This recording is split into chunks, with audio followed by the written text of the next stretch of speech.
Maranata.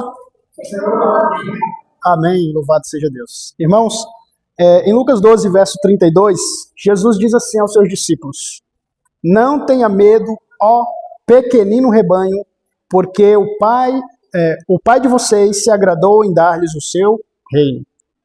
Veja, a palavra pequenino rebanho. Ele está falando que os filhos de Deus são poucos, mas são aqueles a quem Deus se agradou em dar o reino. Amém? Nessa noite nós vamos dar continuidade ao nosso estudo chamado Tempo de Deus. Hoje é o terceiro domingo. Eu acredito, irmãos, que nós vamos precisar de mais domingos, porque o assunto é bem amplo, né? E há muito que ser estudado sobre esse tema. Tempo de Deus, assunto mais aprofundado sobre o sábado, porque Deus faz questão de um dia. E hoje nós vamos falar sobre o sábado no Novo Testamento, né? Semana passada nós falamos sobre o sábado em todas as situações do Antigo Testamento e hoje abordaremos sobre o sábado em todas as situações no Novo Testamento.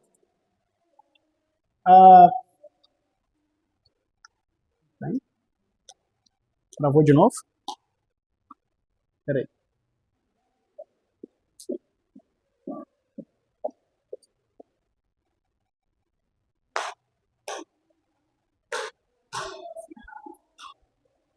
Coloquei. Sábado no Novo Testamento. Muito bem. E agora? Não tá, né? Olha aí. Tá carregado. Tá. Tem carga. Deixa eu ver se eu não carreguei. Irmão. Vamos ver agora. Agora vai. Focalizem bem na tela. Nós vamos estar passando os slides e fazendo a leitura. Sábado no Novo Testamento. Hoje, muitos cristãos questionam os ensinamentos de suas respectivas denominações sobre o dia de guarda ensinado no Novo Testamento. Entre as perguntas mais comuns estão as seguintes: que dia de guarda era observado por Cristo e os apóstolos? Teria a morte de Cristo na cruz do Calvário anulado o decálogo? O fato de Cristo haver ressuscitado no primeiro dia da semana teria realmente transferido a santidade do sábado para o domingo? O que o próprio Novo Testamento tem a dizer a respeito desses assuntos? Primeiro, Cristo e a lei. Primeiro temos que ver o relacionamento entre Cristo e a lei. Cristo, como doador da lei, em sua afirmação, antes que Abraão existisse, eu sou, do grego ego eimi, em João 8, verso 58, Cristo se identificou como sendo o grande eu sou o que sou, e aparecer a Moisés na sarça ardente, em Êxodo 3, verso 14. Deus disse a Moisés: eu sou o que sou. Disse mais: assim você dirá aos filhos de Israel: eu sou, me enviou a vocês. Êxodo 3, 14. Passados 40 anos, apareceu-lhe no deserto do Monte Sinai um anjo por entre as chamas de uma sarça que estava queimando. Moisés ficou maravilhado diante daquela visão e, aproximando-se para contemplá-la, ouviu-se a voz do Senhor que disse: eu sou o Deus dos seus pais, o Deus de Abraão, de Isaque e de Jacó. E Moisés, tremendo de medo, não ousava contemplar a sarça. Então o Senhor disse: tire as sandálias dos pés, porque o lugar em que você está é terra santa. Atos capítulo 7, versos 30 a 33, e o discurso de Estevão continua. Certamente vi o sofrimento do meu povo no Egito, ouvi o seu gemido e desci para libertá-lo. Vem agora, vou mandar você para o Egito. A este Moisés, a quem tinham rejeitado, dizendo: quem colocou você como chefe juiz?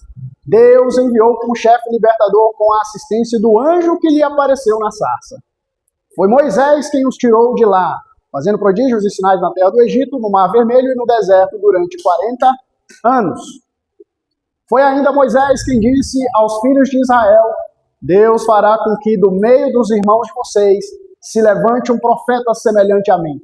É este Moisés quem esteve na congregação no deserto, com o anjo que lhe falava no Monte Sinai, e com os nossos pais, foi ele quem recebeu palavras vivas para nos transmitir. Então, Estevão está dizendo nada mais, nada menos que Era Jesus quem estava na sarça ardente e no Monte Sinai, e foi ele mesmo quem enviou Moisés ao Egito, e foi ele mesmo quem deu a Moisés os 10 mandamentos. O próprio Cristo foi quem transmitiu os 10 mandamentos para Moisés, que transmitiu ao povo de Israel. O segundo conceito básico sobre o relacionamento de Cristo com a lei é a maneira pela qual a lei deveria ser observada sob a nova aliança. O segundo conceito básico sobre o relacionamento, então, é este.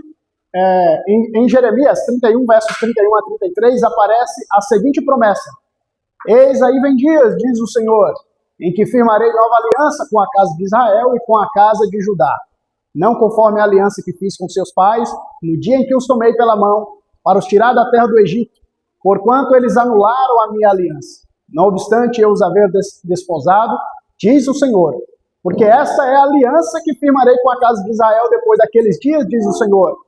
Na mente lhes imprimirei as minhas leis, também no coração lhes escreverei. Eu serei o seu Deus e eles serão o meu povo. Essa nova aliança de que fala o profeta Jeremias foi confirmada pelo sangue de Cristo. Veja, essa nova aliança de que fala o profeta Jeremias, que foi confirmada pelo sangue de Cristo, né? Temos o versículo, além desse versículo, temos outros mais nos evangelhos. Em 1 Coríntios 11, 25 diz: do mesmo modo, depois da ceia, pegou também o cálice, dizendo: este cálice é a nova aliança no meu sangue. Façam isso todas as vezes que o beberem, em memória de mim.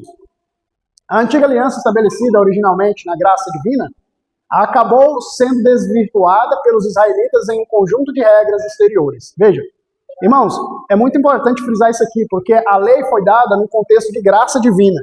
Se nós lermos esses textos de Deuteronômio 7, versos 7 e 8, Deus diz que ele os salvou porque ele os amou. Então Deus salvou o povo de Israel do Egito, não foi porque eles eram obedientes. Então eles não foram salvos por obras da lei. Eles foram salvos pela graça divina. Foi o amor de Deus que os salvou. Nunca, jamais, alguém foi salvo por obras da lei. Sempre pela graça. Não pensem que vim revogar a lei ou os profetas. Não vim para revogar, mas para cumprir. Mateus 5, verso 17. E Jesus continua falando, né? Na verdade, até que os céus e a terra passem, nenhum jota ou um tio será tirado ou removido da lei. E ele continua falando que se alguém desobedecer a um desses mandamentos, ou seja, os mandamentos do decálogo, e ensinar os outros a fazer a mesma coisa, será considerado o mínimo no reino de Deus. Então Jesus ele vem dar um significado mais amplo à lei, e não para aboli-la, como alguns afirmam, né? Portanto, nos ensinos de Cristo encontramos a verdadeira dimensão espiritual do decálogo, livre das tradições e doutrinas que são preceitos de homens. Essa dimensão espiritual abrange também o quarto mandamento que ordena a observância do sábado. Só para nós relembrarmos esse mandamento, vamos ler em Êxodo 28 a 11, que diz: lembre-se do dia do sábado para o santificar. 6 dias você trabalhará e fará toda a sua obra, mas o 7º dia é o sábado dedicado ao Senhor, seu Deus. Não faça nenhum trabalho nesse dia, nem você, nem o seu filho, nem a sua filha, nem o seu servo, nem a sua serva, nem o seu animal, nem o estrangeiro das suas portas para dentro. Porque em 6 dias o Senhor fez os céus e a terra, o mar e tudo que neles há, e ao 7º dia descansou, por isso o Senhor abençoou o dia de sábado e o santificou. Vamos entrar então agora nos textos em que são abordados a questão do sábado. Colhendo espigas no sábado. O conhecido incidente no qual os discípulos de Jesus colheram espigas no sábado levou os fariseus a acusá-los de violação do sábado. Acontece que num sábado, Jesus passava pelas searas e os seus discípulos colhiam e comiam espigas, debulhando-as com as mãos. E alguns dos fariseus lhe disseram: por que vocês fazem o que não é lícito aos sábados? Lucas 6, versos 1 e 2. A verdadeira questão envolvida na acusação dos fariseus era se os discípulos de Jesus tinham o direito de colher e comer espigas no sábado, debulhando-as com as mãos.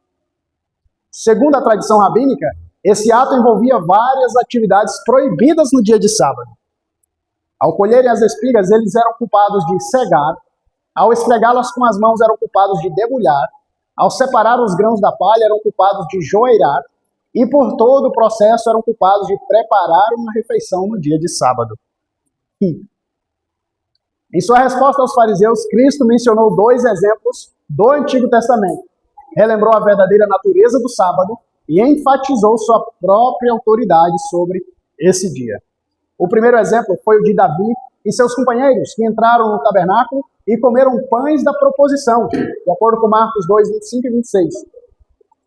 Davi, o texto que ele citou, está aqui em 1 Samuel 21, 2 a 4.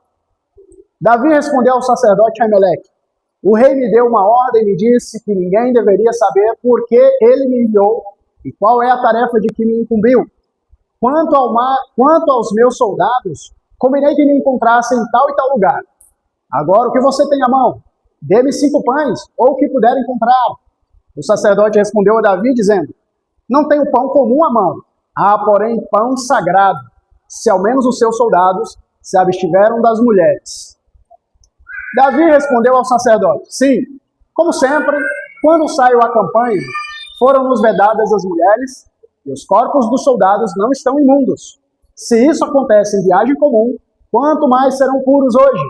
Então o sacerdote deu a Davi o pão sagrado, porque não havia ali outro a não ser os pães da proposição, que tinham sido tirados de diante do Senhor, quando foram trocados no devido dia por pão quente. E indo mais fundo para descobrir de onde vem essa regra, Levítico 24, 5 a 7. Pegue também da melhor farinha e dela faça 12 pães, cada um deles com 2 quilos, e coloque-os em 2 fileiras, 6 em cada fileira, sobre a mesa de ouro puro diante do Senhor. Sobre cada fileira coloque incenso puro, que será para o pão, como porção memorial, é oferta queimada ao Senhor. Em cada sábado, Arão os porá em ordem diante do Senhor, continuamente da parte dos filhos de Israel, por aliança perpétua. Esses pães serão de Arão e de seus filhos, os quais os comerão no lugar santo, porque são coisa santíssima para eles, das ofertas queimadas ao Senhor, como estatuto perpétuo. Jesus citou esse incidente como uma violação desculpável de uma regra cútica. Não era uma violação do mandamento do sábado, era a violação de uma regra de culto. E Jesus disse que tinha a desculpa. E era a mesma coisa que eles estavam tentando acusar os discípulos de Jesus, de descumprir uma regra cútica. Não era uma regra do mandamento. O segundo exemplo foi o dos sacerdotes no templo que violam o sábado e ficam sem culpa. Mateus 12, 5. Os sacrifícios de ofertas de cada sábado deveriam ser o dobro do oferecido em cada um dos demais dias da semana, de acordo com Números 28, versos 9 e 10. Dessa forma, o sábado era enaltecido acima dos outros dias da semana por um número maior de holocaustos, ofertas de manjares e libações. Após citar os 2 exemplos anteriores, Cristo afirmou que o sábado foi estabelecido por causa do homem e não o homem por causa do sábado. O substantivo homem, do grego anthropos, é aqui usado como um termo genérico para a criatura humana, referindo-se à criação dos primeiros seres humanos como homem e mulher. Portanto, as palavras de Cristo confirmam a origem edênica do sábado, desfazendo a teoria popular de que o sábado seria uma instituição exclusivamente israelita ou judaica. Cristo, então, reivindicou sua autoridade para definir a verdadeira observância do sábado. Em sua afirmação, o Filho do Homem é Senhor do sábado, ele ratificou seu status como Criador, legislador e legislador do sábado. Portanto, não havia ninguém mais abalizado do que ele para desvencilhar o sábado das tradições rabínicas pós-exílicas, permitindo que os discípulos colhessem algumas espigas no sábado, com o mero propósito de comer seus grãos. Cristo estava rompendo com as tradições, curando no sábado. Os evangelhos mencionam pelo menos 7 milagres que Cristo operou no dia de sábado. A cura do paralítico de Betesda, a cura de um endemoniado em Cafarnaum, cura da sogra de Pedro, a cura do homem da mão ressecada, a cura de um cego de nascença, a cura da mulher encurvada e a cura de um hidrópico. No relato de Lucas 13, sobre a mulher encurvada, Jesus usa 3 vezes o verbo libertar, do grego luem, traduzido na versão Almeida Revista e atualizada como estás livre, verso 12. Desprende, verso 15. e livrar. Verso 16. Sem dúvida, o sábado é, por excelência, um dia de libertação. Em nenhum dos casos, o ponto em discussão foi a validade do sábado como dia de guarda, mas apenas a forma de ser ele observado. Enquanto Cristo procurava restaurar a dimensão espiritual do sábado, os fariseus defendiam a tradição rabínica, que o transformara em verdadeiro fardo. Cristo identificou-se como o Senhor do sábado. Ao assim falar, ele não estava depreciando a importância e a significação do sábado, nem de forma alguma estava em contravenção contra a legislação do Antigo Testamento. As curas eram obra de misericórdia e o Senhor do sábado é misericordioso. Em suas controvérsias com os fariseus, Cristo deixou claro que é lícito nos sábados fazer o bem. E chegou mesmo a declarar: meu Pai trabalha até agora e eu trabalho também. Isso se refere, sem dúvida, ao incessante trabalho de Deus em favor de suas criaturas, que mesmo durante o sábado continua vivificando e mantendo o universo. Ellen White pondera: deveria Deus impedir o sol de cumprir sua missão no sábado? Obstar seus fecundos raios de aquecer a terra e nutrir a vegetação? Deveriam os sistemas planetários quedar imóveis durante aquele santo dia? Ordenaria as fontes que se abstivessem de regar os campos e as florestas? Mandaria as ondas do mar que detivessem seu incessante fluir e refluir? Deveriam o trigo e o milho deixar de crescer e o maturante cacho adiar seu belo colorido? Não hão de as árvores florescer, nem desabrochar as flores no sábado? O sábado e a paixão de Cristo. Os evangelhos afirmam que Cristo morreu em uma sexta-feira, na hora do sacrifício da tarde. Descansou no sábado na sepultura e ressuscitou no primeiro dia da semana. Era o dia da preparação e começava o sábado. As mulheres que tinham vindo da Galileia com Jesus, seguindo, viram o túmulo e como o corpo fora ali depositado. Então se retiraram para preparar aromas e bálsamos. E no sábado descansaram segundo o mandamento. Mas no primeiro dia da semana, à alta madrugada, foram elas ao túmulo, levando os aromas que haviam preparado. Mesmo após a morte de Cristo, seus seguidores continuaram observando o sábado. Em primeiro lugar, a motivação para tal observância não era o apego à tradição judaica, mas um compromisso com o quarto mandamento do Decálogo, como é evidente na expressão segundo o mandamento. Caso a intenção de Cristo fosse realmente transferir a santidade do sábado para o domingo, certamente ele teria mencionado isso a seus discípulos ao falar reiteradamente de sua traição, morte e ressurreição. Os 4 evangelhos escritos várias décadas após a ressurreição de Cristo referem-se ao dia da ressurreição simplesmente como o primeiro dia da semana. Houvesse a Igreja Apostólica passado a observar o dia da ressurreição em lugar do sábado, e isso deveria transparecer pelo menos na linguagem do Evangelho de João, escrito na década de 90 depois de Cristo. Mas nem mesmo esse evangelho atribui algum significado especial ao domingo. O sábado e a queda de Jerusalém. Orem para que a fuga de vocês não aconteça no inverno, nem no sábado. Mateus 24, 20. Sem dúvida, essa advertência se aplicava primeiramente aos eventos que ocorreriam 40 anos mais tarde em relação à queda de Jerusalém, no ano 70 depois de Cristo. O medo, o alvoroço e a confusão gerados por uma fuga apressada em dia de sábado não estavam em harmonia com a adoração, a paz e a alegria que deveriam caracterizar o sagrado dia de repouso. O sábado na Igreja Apostólica. O exemplo de Paulo confirma que, assim como Jesus tinha o costume de ir à sinagoga aos sábados, Lucas 4,16, também Paulo, segundo o seu costume, frequentava a sinagoga nesse dia, Atos 17, verso 2. Paulo, segundo o seu costume, foi procurá-los e por 3 sábados discutiu com eles a respeito das Escrituras. No livro de Atos encontramos alusões a Paulo e seus companheiros, indo pelo menos 2 sábados à sinagoga em Antioquia da Pisídia. Paulo e Silas indo por 3 sábados à sinagoga em Tessalônica. Paulo discorrendo todos os sábados durante 1 ano e 6 meses na sinagoga de Corinto. No sábado, saímos da cidade para junto do rio, onde nos pareceu haver um lugar de oração. E assentando-nos, falamos às mulheres que para ali tinham concorrido. Atos 16, verso 13. A condição para os judeus se tornarem cristãos não incluía a substituição da observância do sábado pelo do domingo, mas simplesmente a aceitação de Jesus Cristo como o prometido Messias.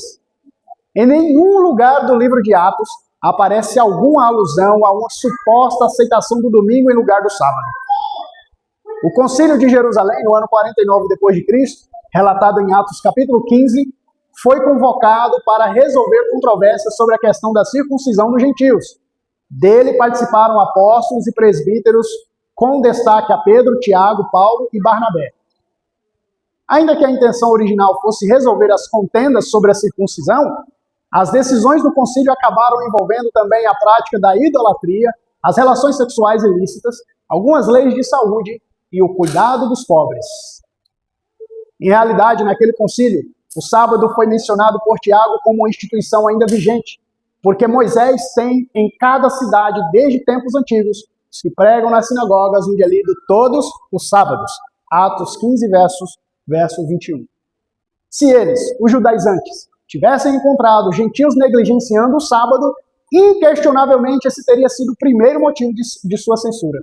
E digno de nota que nenhuma disputa houve nesse tempo na igreja em relação à observância do sábado, pois nada sobre o assunto foi levado diante dessa Assembleia Apostólica.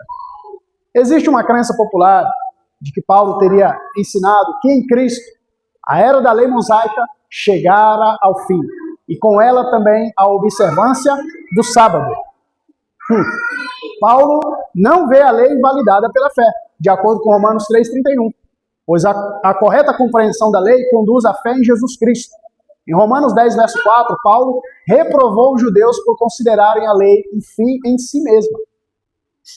Qualquer um que tenta ser justificado pelas obras está vivendo sob a lei e não sob a graça. Romanos 6, 14. Os líderes judeus procuravam um motivo para acusar Paulo de heresia, mas nenhuma vez questionaram sua lealdade ao sábado, cuja transgressão poderia ocasionar a pena capital. A postura de Paulo era também compartilhada pela Igreja Apostólica em geral. A despeito de todas as evidências de que o sábado continuou sendo observado pela Igreja Apostólica, existem aqueles que veem nas alusões ao primeiro dia da semana indícios da observância cristã do domingo. Por isso, é importante analisarmos também o conteúdo de tais alusões. Então, vamos ver as alusões ao primeiro dia da semana no Novo Testamento.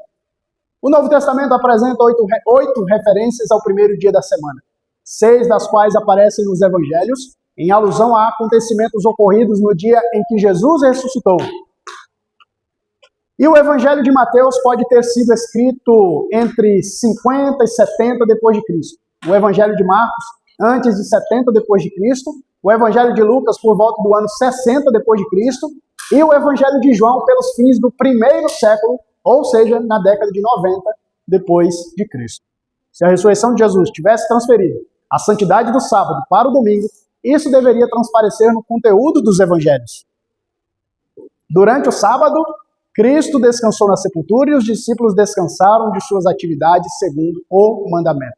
Lucas 23, verso 56. Alguns buscam fundamentação bíblica para a observância do domingo em João capítulo 20, verso 19, que diz: ao cair da tarde daquele dia, o primeiro da semana, estando trancadas as portas da casa onde estavam os discípulos, com medo dos judeus, Jesus veio e se pôs no meio deles, dizendo: que a paz esteja com vocês. Em realidade, eles estavam escondidos com medo dos judeus. O primeiro dia da semana é mencionado no Novo Testamento apenas em 2 outros textos.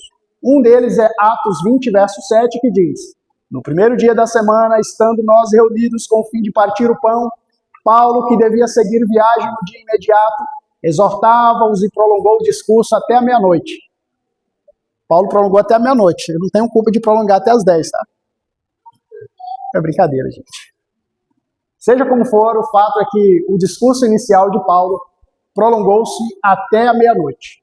Quando o jovem Eutico morreu após cair da janela do 3º andar abaixo e Paulo ressuscitou, versos 9 e 10, foi somente de madrugada que Paulo partiu o pão e comeu e ainda lhes falou largamente até o romper da alva. Verso 11. Essa foi apenas uma reunião de despedida, que se estendeu até depois da meia-noite. E o partir do pão dificilmente pode ser considerado a ceia do Senhor. Se a celebração de uma ceia no primeiro dia da semana confirma a santidade daquele dia, por que então a celebração original da ceia pelo próprio Senhor, na quinta-feira da semana da paixão, não acabou instituindo esse dia como o novo dia do Senhor? No primeiro dia da semana, cada um de vocês separe uma quantia conforme a sua prosperidade e vá juntando para que não seja necessário fazer coletas quando eu for. 1 Coríntios 16, verso 2. É Paulo quem está falando. A menção de Paulo ao primeiro dia pode ter sido motivada mais por razões práticas do que teológicas, pois nenhuma computação ou transação financeira era feita pelos judeus no sábado. Após comentarmos os textos bíblicos comumente usados para fundamentar a observância do domingo, é igualmente importante considerarmos as principais passagens bíblicas usadas para justificar um suposto abandono do sábado do sétimo dia pelo cristianismo apostólico. Igualdade entre os dias. Os que procuram invalidar a santidade do sábado bíblico buscam apoio também em 3 declarações de Paulo que parecem nivelar o sábado com os demais dias da semana. Vejamos, Romanos 14, 5. Alguns pensam que certos dias são mais importantes do que os demais, mas outros pensam que todos os dias são iguais. Cada um tem a opinião bem definida em sua própria mente. As tentativas de identificar esses dias têm oscilado, por exemplo, entre o sábado, as festas judaicas, a teoria de que os dias estão sob astros de sorte ou de azar e dias de jejum. Nada indica que seja questão de judaizantes. Logo, não há que se ver aqui alusão ao sábado. Trata-se de práticas de abstinência ou de jejum fixadas para datas regulares. Vocês lembram que os judeus, eles tinham 2 dias da semana que jejuavam, né? Era a terça e na quinta. Então, pode ser uma alusão a isso. Sem dúvida, em Romanos 14, as expressões dia e dias aparecem inseridas em uma evidente discussão sobre questões alimentares. Por exemplo, os versos 1 a 3, que vem antes do versículo 5, né, diz: acolham quem é fraco na fé, não porém para discutir opiniões. Um crê que pode comer de tudo, mas quem é fraco na fé come legumes. Quem come de tudo não deve desprezar o que não come. E o que não come não deve julgar o que come de tudo, porque Deus o acolheu. E no verso posterior, no verso 6, diz: quem pensa que certos dias são mais importantes, faz isso para o Senhor. Quem come de tudo, faz isso para o Senhor, porque dá graças a Deus. E quem não come de tudo, é para o Senhor que não come, e dá graças a Deus. Então nós vemos que ali ele está falando de um contexto sobre uma questão alimentar, né? Então tudo indica que ele estava se referindo a dias que algumas pessoas haviam regulado como dias próprios para jejuar. Uma vez que nem o texto, nem o contexto sugerem qualquer alusão ao dia de repouso, o mais natural é assumir que Paulo tinha em mente simplesmente questões de consciência que não infringiam nenhum preceito do Decálogo. Gálatas 4, 10 e 11 diz: vocês guardam dias, meses, tempos e anos. Receio que o meu trabalho por vocês tenha sido em vão. Se Paulo tivesse se referido aqui ao dia de repouso semanal, então não apenas o sábado perderia seu significado, mas também o domingo. Em outras palavras, a própria interpretação usada contra a guarda do sábado acaba conspirando contra a observância do domingo. É bem provável que a expressão dias e meses e tempos e anos se refira às celebrações judaicas que cessaram por ocasião da morte de Cristo na cruz. Gálatas 4:8 diz assim: mas no passado, quando não conheciam a Deus, vocês eram escravos de deuses, que por natureza não são deuses. Isso aqui está dentro do contexto do que Paulo falou. Então isso significa que é possível que com essas celebrações existissem também infiltrações de festividades pagãs não sancionadas biblicamente. Colossenses 2, 16 e 17. Portanto, que ninguém julgue vocês por causa de comida e bebida, ou dia de festa, ou lua nova, ou sábados. porque tudo isso tem sido sombra das coisas que haviam de vir, porém o corpo é de Cristo. O verdadeiro antecedente dessa expressão está em Oséias 2:11, que diz: farei cessar toda a sua alegria, as suas festas, as festas de lua nova, os seus sábados e todas as suas solenidades. Vocês lembram que eu falei aqui que tinha uma distinção entre aqueles sábados cerimoniais que Deus dizia seus sábados e o sábado semanal que Deus dizia meu sábado. Então ele está falando sobre esses seus sábados. Enquanto os dias de festa do hebraico Hag, grego Reorte, dizem respeito às 3 festas de peregrinação da Páscoa, o Pentecostes e dos Tabernáculos, os sábados do hebraico Sábat, grego Sábado, se referem às 3 celebrações adicionais das trombetas, da expiação e dos anos sabáticos. Somente os sábados cerimoniais judaicos, instituídos no Sinai, em Levítico 23, podem ser qualificados como ordenanças e sombras. O sábado do 7º dia, instituído na semana da criação, é de natureza moral e não pode ser qualificado como mera sombra das coisas que haviam de vir. O sábado foi instituído num contexto sem pecado, então ele não pode ser considerado como algo que havia de vir. Na verdade, ele já faz parte de um contexto sem pecado. A perpetuidade do sábado como dia de repouso cristão é confirmada por outros textos bíblicos do Novo Testamento que merecem ser considerados. Vejamos, a perpetuidade do sábado. E aqui nós já vamos caminhando para o final, tá? Porque em certo lugar assim disse a respeito do 7º dia. No 7º dia Deus descansou de todas as obras que tinha feito. E novamente no mesmo lugar, não entrarão no meu descanso, visto, portanto, que resta entrarem alguns naquele descanso, e que por causa da desobediência não entraram aqueles aos quais anteriormente foram anunciadas as boas novas.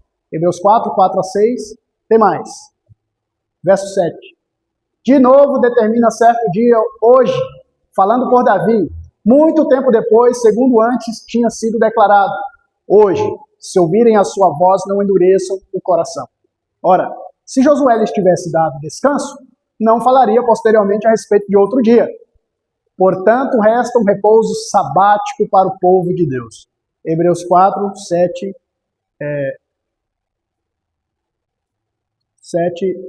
e 8. Porque aquele que entrou no descanso de Deus, também ele mesmo descansou de suas obras, como Deus descansou das suas. Portanto, esforcemo-nos por entrar naquele descanso, a fim de que ninguém caia segundo aquele exemplo de desobediência. Hebreus 4:10. Nenhuma análise contextual ou linguística honesta permite que as expressões certo dia e outro dia sejam interpretadas como suposta referência ao domingo em substituição do sábado. Outro texto do Novo Testamento relacionado ao sábado é Apocalipse 1, verso 10, onde aparece a seguinte declaração do apóstolo João: achei-me em espírito no dia do Senhor, e ouvi detrás de mim grande voz, como de trombeta. Aceitando a Bíblia como sua própria intérprete, somos levados a considerar o dia do Senhor, de Apocalipse 1, verso 10, como sendo o sábado do 7º dia. Referindo-se ao sábado semanal como meus sábados, Deus o qualifica como sendo o seu santo dia. No livro do profeta Isaías, em 58, verso 13, uma bênção especial é destinada àqueles que chamam ao sábado deleitoso e santo dia do Senhor. Nos evangelhos, o próprio Cristo se autodenomina Senhor do sábado. Mateus 12:8 e Lucas 6:5. Com base no consenso das Escrituras, reconhecemos que o sábado é o dia do Senhor. Em Apocalipse 1, verso 10. Assim como em várias outras passagens bíblicas. E, finalmente, neste mundo em que se transgride e menospreza o sábado bíblico, o povo de Deus deve atender o convite divino para desviar o pé de profanar o sábado e não cuidar dos próprios interesses nesse dia. Isaías 58:13. Amém? Portanto, meus irmãos, esse estudo é fantástico. E nós vamos precisar de mais domingos, talvez mais uns 3 ou 4 domingos, para nós darmos continuidade. No próximo domingo, nós vamos falar sobre a mudança do sábado para o domingo no meio cristão. Tá bom? Então, que Deus abençoe a vocês, cada um de vocês, que Deus conserve vocês em vida e saúde, e a mim também, né? E que nós possamos estar reunidos aqui no próximo domingo para continuarmos adorando e conhecendo melhor o nosso Deus e os seus mandamentos. Uma feliz semana a todos.